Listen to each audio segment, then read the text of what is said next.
So, doctor, I wanted to ask you, since you were on the topic of the gut, when you mentioned diet, you mentioned all of these things. What are some of the changes that you think the country needs to make right now in order to have better gastric health? Because besides the cancer, I mean, before the cancer, there are always symptoms. It's acidity, it's low stomach acid.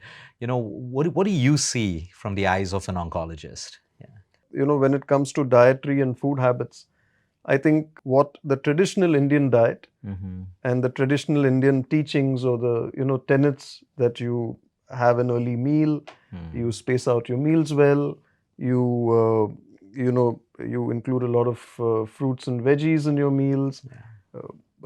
That's those things are definitely something that holds good. I think another very good aspect of the Indian diet was that it's always fresh. Our mothers always cooked fresh food for us. Most of us are yet lucky in India. I think a lot of homes still follow the same thing. Compare that with a Western lifestyle, where I know that for example, some of our friends and relatives who stay there have their refrigerators stocked with processed foods, because they just don't have the time. And I think slowly, if you see the very nuclear families, people extremely busy, don't have time to or access to freshly cooked food, are adopting more and more of processed meals. This is one of the causes of colorectal cancers. The additives that are added in processed foods, unfortunately, the emulsifiers that are added in processed foods are one of the carcinogenic agents.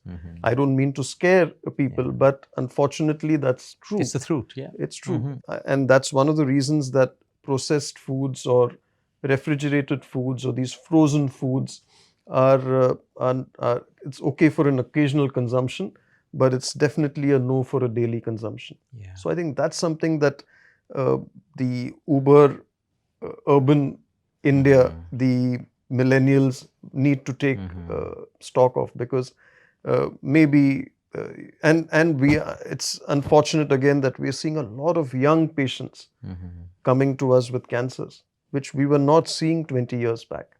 It was usually a disease of of the old people beyond 50s, 60s, 70s would come to us. The occasional patient would be young.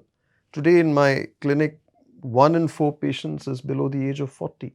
Wow. It's alarming because, and again, it's got to do with a lot of lifestyle issues. Apart from the fact that, yes, there's genetics, which has got a big role to play. True, there's the environment, there's pollution, there are a multitude of factors, but I think the diet definitely has a big role to play, and I think that's very important. Processed foods, a good balance of carbs and proteins and fat. Extreme diets are always a problem sometimes. The other thing that we notice is one of the flip sides of the typical Indian diet, which I see, is that a lot of our purely vegetarian patients are usually obese because of they've been having just carbs all their lives, and but they were more active 10 they years were more ago. active. Yes, they were. But at the same time, we do see that they have low reserves in terms of proteins. So a mix and match of carbs and proteins, I think, add to it a little bit of fat, and I think that would be your ideal diet, with a lot of greens and a lot of fruits and vegetables, and healthy cooked meals. So one of the other factors for cancers is known to be red meat. Especially smoked red meat in high quantities is a known carcinogenic agent. And the other thing is, of course, obesity is one of the causes of cancer as well. Whether you look at colorectal cancers or pancreatic cancers, there's very clear evidence now that obesity and long-standing obesity or being overweight is one of the factors that increases the incidence of these cancers. And it's all got to do with more and more carbs that you keep loading in. So, and a sedentary lifestyle. Going back to this eating of outside food versus home food, we had maybe a 30% population of patients who were just not getting better with their gut issues and lifestyle. And then COVID happened. in the first 1 month of COVID, this batch of 30% of patients who would never get their results started beautifully changing. And the only one change was they were forced to eat home food.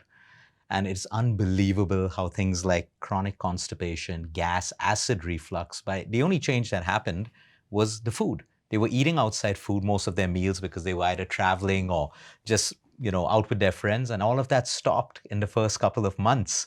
And it's unbelievable, just that one change of moving from outside food to home food brought about so much of normalcy in their overall bowel movement, their gut, their liver health. We had people with a grade 1 come to a mild just by changing how they eat. Are you seeing a lot of fatty liver cases today, non-alcoholic as well as, of course, alcoholic fatty? Yes, yes. Could you talk about that? And if it's not treated or people don't change their lifestyle, actually how bad it could get? Because one of our biggest cases right now are cirrhotic livers in young people, non-alcoholic. And that's very alarming for us. I would love for you to share some info on that. So liver cancers is one of my, my passions. We've been doing, and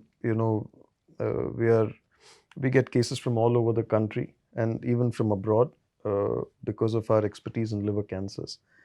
So it's been very interesting and very, very pertinent question, because we've found that there's been a big change in the demographics of liver cancers as well. And there's a condition called hepatocellular carcinoma, called HCC, which happens in the background of cirrhosis.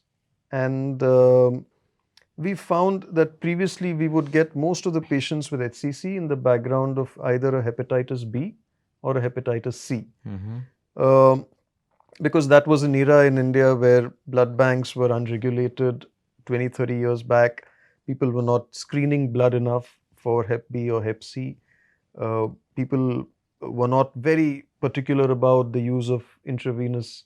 There were a lot of hospitals or doctors would use unsterile, repeat using needles. Some drug abuse was fairly rampant, the IV, the injectable drug abuse. So all of this would cause a lot of hepatitis B and C, and these patients over years would develop tumors. And that was the most common cause at that time. Fast forward today, where hepatitis B and C both are treatable now. There are drugs available, so those numbers are coming down. And what's going up is the non-alcoholic steatohepatitis, that's called NASH. That's basically fatty liver, where the liver again, it's purely dietary. It's purely dietary and sedentary lifestyle, no exercise, and just load carbs and fat. And that all keeps getting deposited in the liver. And slowly, the liver, which is absolutely healthy, starts piling on fat, called the fatty liver. And that fat starts becoming what is known as fibrosis. And that fibrosis turns into cirrhosis.